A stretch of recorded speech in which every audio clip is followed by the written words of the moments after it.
This is Jim from Portage M&A Advisory, and you're listening to the Selling Successfully podcast, the show that simplifies selling your business for those thinking about moving into the next chapter of life. If you like what you hear, please follow or subscribe to find us easily and listen again. We're here when you need us. Hi, everyone. Today we're looking at the buyer's perspective. So we're shifting gears a bit. We're going to focus in on some of the challenges and difficulties that buyers face. What are the sort of things that they navigate, and what are some of the challenges that they need to overcome in order to purchase a business? Joining me today is a regular on our show, partner at Portage, Ryan.buist. Welcome, Ryan. Thanks for having me again. Looking forward to talking a little bit about the buyer's perspective. I know we spend a lot of time talking about sellers, but equally as important, you can't have a deal without a buyer or seller. So looking forward to talking about buyers specifically. Ryan, we know that buyers are out there looking for businesses. But at the end of the day, if you think about it, the business that they're looking for may not be out there or readily available. What are some of the advice you would give buyers when they're looking for a business? Yeah, I think the main thing is you have to be passionate about this business. I'll give you a good example. We had a client came to us and said, "Can you help me find a business?" Well, actually, he said, "I have a business. Let's take a look at it. Can you value it and help me negotiate the deal?" So that's what we did. We valued it. Told the seller, "Hey, this is what we're willing to pay for the business," and the seller came back and said, "No, I want more." Our buyer, because he was so wanted to buy this business, it wasn't even this business. He was trying to, fit this round peg into a square hole. He was trying to say, "Is there any way we can do it?" And at the end of the day, he just wasn't ready to buy this particular business. There was no passion. And so I said, let's just look at other opportunities. And, we kept on moving down the line, and he was saying, "I want this business," or "I want that business." It was basically anything was for sale. I started to talk to him a little bit more, and I mentioned something. I said, "Hey, we have a mandate that I think is in this space," and his eyes lit up. And I knew right there, this is the business that he wants to buy, or this is the industry. So even if it's not this business, we have to be in this industry. He has to be excited about it. You just can't buy a business because it's out there. Right. And I think it's important for the buyer, no different than the seller, to define the parameters. What are they willing to pay? What is the industry that they're passionate about, as you mentioned, and be patient for that right opportunity, and not have buyer's remorse after the fact because you pulled the trigger too soon. Exactly. You really do need that plan. Without that plan, you're jumping into something that might not end of the day really work for you, and it just leads to nobody being happy, buyer or seller. Just because you're ready to buy doesn't mean there's a business ready to be bought. There's a few different things that you have to be aware of. The different elements that really define the criteria, right? And which makes sense for you. There's different elements that you really need to consider before buying a business. And then, of course, you got to make sure it's readily available. There's not that perfect business waiting for you at all times. Ryan, talk to me a little bit about your experience working with buyers. Maybe you have a story you can share? I have a great example. So we had a client come to us and said, "I have this business. I need you to help me buy it. I want you to do a valuation. I want you to help with the LOI, and let's go present an offer." So we did an evaluation, helped with the LOI, and our offer was way below what the seller was looking for. The buyer that I was working with said, "Let's try to figure this out. Can we get creative? Any way can we get this?" He really was trying to buy a business because he wanted to be a business owner, not because he was super interested in this industry or it made sense for him. He didn't have a plan. And so I said, "Listen, it just doesn't make sense. You can't buy this business and overpay for it by this amount." Like it was a large amount. It wasn't like we were off by like a 10% factor. It was almost double what the actual fair market value was. So we moved along and we said, let's find some other businesses. So we started to introduce him to other businesses, and really anything we threw in front of him, he was interested in buying. He just wanted to be a business owner. And at the end of the day, I knew that wasn't going to be the right approach. You really have to be invested in the business to actually make sure that it runs smoothly once you take over. And as I was talking to him, I just threw out a mandate we were working on. He had never mentioned he was interested in this industry, and I saw his eyes light up. And he just started talking nonstop about this industry. He'd already worked in this industry, had experience, and everything about it was perfect. So we knew, even if it wasn't this mandate, this is the type of industry he needed to be in. He had to be passionate. He had to have a plan of how he was going to run that business, how he was going to purchase that business. So all those things to make sure that this was something that he could get behind with that purchase. Right. And it makes sense because buying a business is significant and it's a big decision. You want to be patient. You want to make sure that the fit is there. Right. We talked about step one being understanding your needs and desires. So a buyer really needs to understand what sort of business they want to purchase. They have to understand the geography, the price they're willing to pay. There's many different things they need to consider, including whether or not they're going to run the business, operate day to day, or be investor. At Portage, we've got a tried, tested, and true process in place. Walk me through what that looks like. Whether we're working with the buyer or we're working with the seller and dealing with the buyer, we're asking certain questions to those buyers. We want to make sure that they do have a plan to run that business once they take it over. What are they going to do? How are they going to run it? Next thing we're going to say, can you finance this business? Like how are you going to be able to buy this business and make sure that you have enough cash for the next 5 years while you're paying back that financing? We'll help with that. So a lot of times, even if we're dealing with the sellers, we'll deal with that buyer and say, hey, here's a financial institution you can talk to. We've already had discussions with them.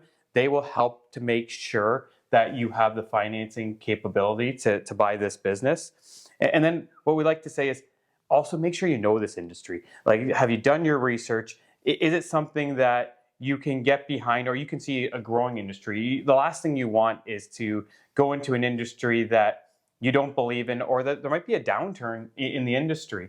We've come to industries where it's all of a sudden the banks are saying, you know what, we're not going to finance those type of industries. So if we're working with the buyer to find a business, we would say maybe you have to think twice about buying it, at least now. Maybe it's something you put on hold till a little bit down the road, or you think of maybe a niche within that industry where a bank gets a little bit more comfortable. Right. So what I'm really hearing is you really, again, need to understand what it is you're looking for. You want to understand the industry. You want to make sure that you're limiting your risk.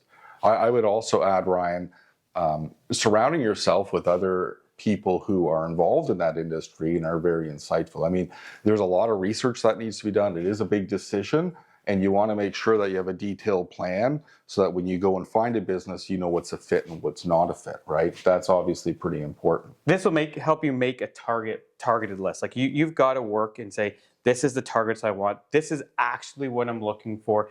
This is, you'll know, you've talked to enough people, this is the valuation I'm comfortable with. You never want to go to market without an idea of what you're willing to spend, and all of a sudden somebody's pushing you to a price that's just not comfortable. Yeah, and if you think about it, we oftentimes talk about the seller, right? Making sure their plan, making sure that they know what they want when they go to market. You know, we do all that planning for them. We have an idea what the value is. I think on the buyer side, it's no different. In fact, I think they need to put their best foot forward. They need to present themselves as a qualified candidate, and there's other items that we can help prep them with, right? If you think about it, what does the seller get really excited about? An energetic person who's transparent, who's honest, who's talked to a lender and said, listen, I've already been pre-approved, I'm capable of pulling the trigger, here's my growth plan, here's how I'm going to plug in.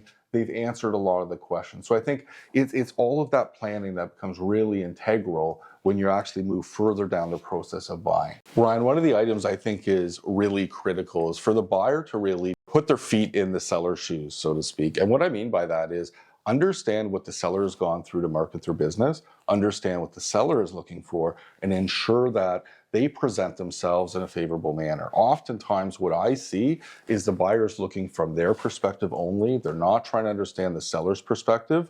And it really creates challenge when they're looking for an appropriate business. It is a collaboration, it's a partnership. And at the end of the day, what I think is really, really important is for the buyer to go to an opportunity successfully, right? And what I mean by that is they're prepared.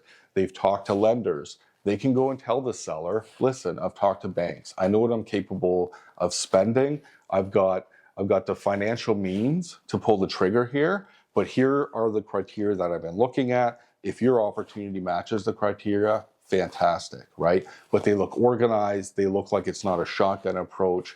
and they actually go to the seller and move the process along because they have a detailed plan. So Ryan, let's assume now I'm buyer, I found a business, I love the business, there's a perceived fit, seller and I really get along, I can see myself being in this business, we're getting serious, there's been numbers exchanged, but there's a difference in the sale price.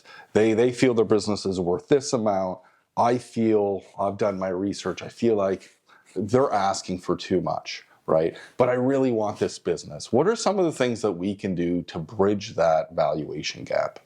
Sure, and let's go back to the example I gave before. We had that buyer who wanted to say, is there anything we can do to buy that business? In that case, the price was a little outlandish. There was no way we were going to bridge that gap. But some of the things we discussed with that actual client are, can we increase the vendor note? Can we make sure that the actual seller is putting more into the actual sale to help finance the actual purchase? Could we do an earnout? So if the company hits certain milestones, can we increase the price in a couple of years and say we'll pay a little bit more because we actually did a little bit better than historically? Because listen, sometimes there is going to be that difference in price match, and you don't want to always lose out on a business just because you're off by a little fraction of an amount, but financing just doesn't make sense. So you have to get creative. And at the end of the day, you probably are comfortable overpaying a little bit if it's in that right industry where you see opportunity for growth. Right. And I mean, the way I've always looked at it, if I'm a buyer and I find a really good business, you feel like you understand the risk, you're willing to take it on, you're going to hold it long term. There's more flexibility to perhaps pay a little bit of a premium, so to speak, right? And obviously, from a buyer's perspective, typically they're going to be able to achieve 60% financing from the bank. You'd expect approximately 20% of their own investment, and then 20% of that sale price would be through a vendor note, right? So I think these are great strategies. I mean, oftentimes buyers get really bent out of shape when it comes to feeling as though they're overpaying. But if you look at a 10-year horizon and you look at a discounted cash flow, or you look at what they could potentially do with the business, is it really that material at the end of the day versus perhaps paying fair market value for a business that has limited growth? Exactly. I couldn't agree more. And listen, we've had people that have come to us, they're searching for a business. They've been looking for 2 years for this business. They've given up their jobs, so they're not working anymore. So now they've had no money for 2 years. If 2 years ago they would have overpaid for a business they loved, they would have had 2 years of cash flow. So even if they overpaid, they're in a much better position than being out in the market for 2 years just looking for a business and refusing to pay a little bit extra. Right. Or getting creative to pay a little bit extra. Yeah, in my mind, during the pandemic, the earnouts resurfaced, became extremely popular. I mean, that's always a good tool to bridge the gap, because at the end of the day, what you're saying is, if the business overperforms, I'm willing to pay you more. If it underperforms, I can't afford to pay you. It protects the buyer. It can provide the seller with some upside. And oftentimes it creates some good collaboration between buyer and seller. So Ryan, let's take this a step further. Let's now assume that we have some tools to bridge the valuation gap. We have an idea of how we're going to be able to afford this slightly inflated price. We're willing to go down that path. Obviously, the key elements now need to make its way to an LOI and beyond to closing. What are some of the things the buyer needs to be thinking about as they draft the LOI and work through, I guess, let's call it due diligence right through closing? What are some of the key pieces? Sure. And I think another key point here is you as a buyer should put yourself a little bit in the shoes of the seller, because things that might be good for you might not be good for the seller. So you've got to balance those a little bit and realize that this is a cooperative thing, and you can't just say, I'm going to take everything at my advantage, right? And let me stop you there, because what I'll say is, if you've got a lawyer, accountant, or advisor, oftentimes what they're going to tell you was in your best favor. If you stick to your guns and only do what they're advising you, you may never get a deal done. So I think sometimes you have to say, listen, I can take all the advice from everyone, but at the end of the day, I'm still the decision maker. Exactly. You really do have to weigh everything and make sure that this is going to help to get the deal completely done to the finish line. You've got to look, for example, is it a share versus an asset sale? Obviously, buyer generally prefers an asset sale, but a seller prefers a share sale because there's a lot of tax savings. And I would say in most cases, you're not going to buy a business, at least in the lower mid-market, without having a share sale. So you've really got to say, if I want to put an asset sale in there, there's a good chance I'm not going to get this deal. Right, and that's a great example, because oftentimes a lawyer, an accountant will say, hey, the safest approach is to buy the assets. You're not assuming the liability of that enterprise. But practically speaking, it's very, very uncommon for us to see an asset sale unless there's, financial statements that have been prepared correctly or there's pending legal issues.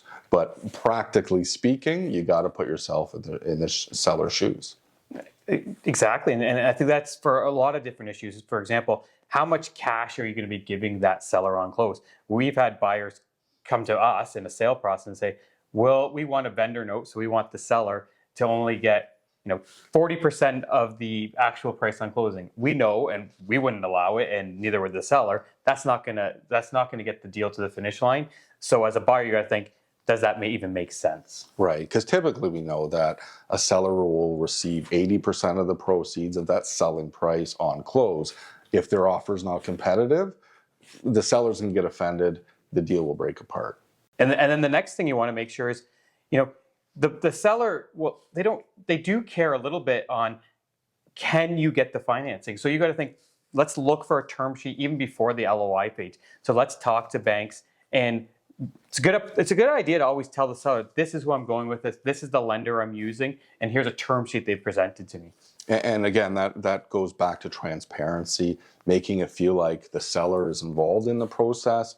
You're showing them the progress you've made, and you're trying to get buy-in from them at the end of the day. Exactly. I think what you have to make people comfortable in a seller in a lot of situations is, hey, they're probably going to be keeping some equity in that business through that vendor note. So are they comfortable with the whole process, right? So you have to make them comfortable, and that means you have to consider them in the whole even negotiating the deal. Yeah, and I think at the end of the day, you can leverage some of the other key parties at the table, like the banker, right? If you're a seller and the buyer is saying, listen, I need a vendor take back, it's common, this is what my bank is requesting. As a seller, you can go to your banker and say, listen, if you were to finance this deal, would you be requiring a vendor take back? We've even seen bankers jump on the call that are funding the transaction to talk to the seller. And I think, again, this just speaks to the relationship, the collaboration, and the transparency. So think, what is crucial for this deal? I think that's a big thing. So a lot of times there'll be discussion about a transition period.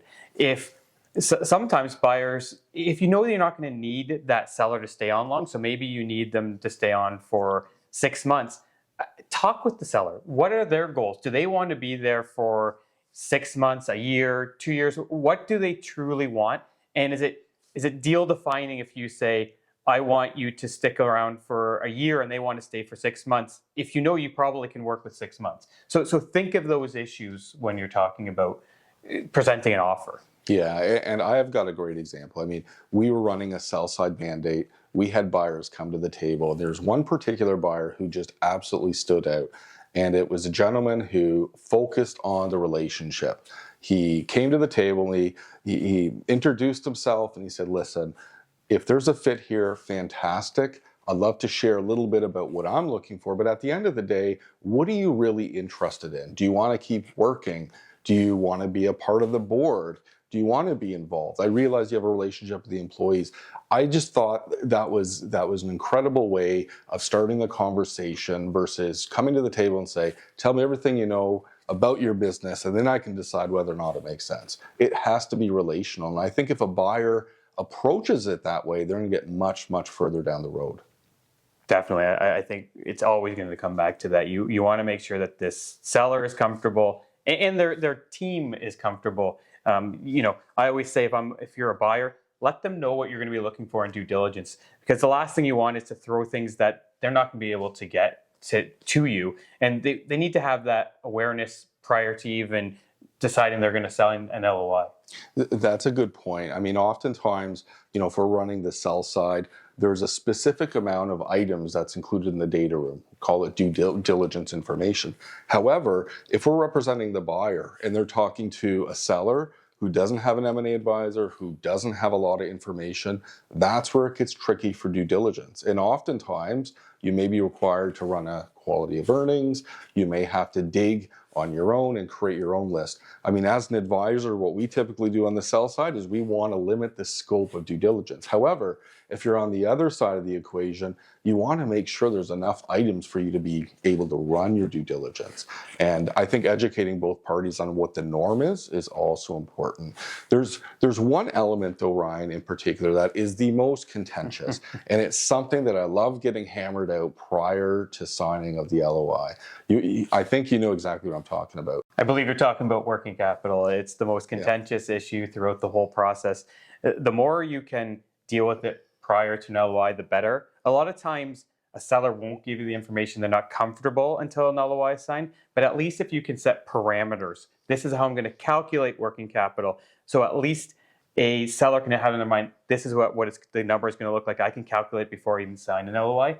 That's advantageous. The last thing you want to do is go in blind with nobody knows how you're going to calculate working capital, and all of a sudden there's a big fight, 3 months down the road. Yeah, and from my perspective, what I've oftentimes seen is the best way to mitigate some of this is to define working capital, ensure that the buyer and seller have folks around them who understand what it is. Because many times, their legal advisors are not quite sure what it is, and they're coming up with items that don't necessarily make sense, or as I would call, not market. And I think the best thing to do is really put this on the table early. And the reason it's so contentious is because A, it's poorly understood, and B, it's very material. It can form a significant part of the proceeds at the end of the day. And I've been brought into one recently where it was a management buyout and friendly parties working together, and it looked very straightforward from our perspective because we deal with this every day, but there was disagreement in terms of what working capital was, how it was going to be calculated, and what was equitable. And we're talking nearly $1 million difference between working capital. So as you can tell, a significant dollar value. So Ryan, there's something really interesting that comes up in conversations when we're talking to people looking to acquire business. And that is, should I buy or should I build? And I know business schools in particular had this fixation about helping create individuals come up with a new brand, a new service, something that's never been thought about before. And the reason many businesses fail is oftentimes they're taking on risk that's uncalculated.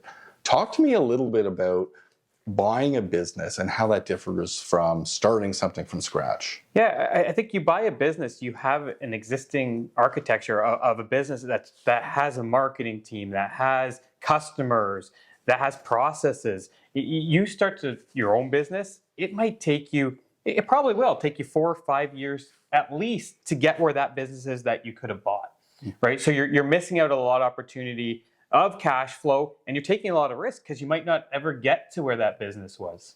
Yeah, and I don't want to dissuade people from starting a business, but the reality is if you have a family, if you have, let's say, less risk that you can take on, buying a business makes a lot of sense for me in many ways. And one of the key reasons, as you mentioned, is there's existing cash flow, right? You can measure whether or not that product or service has stood up to the test of time. Do people in the market value it?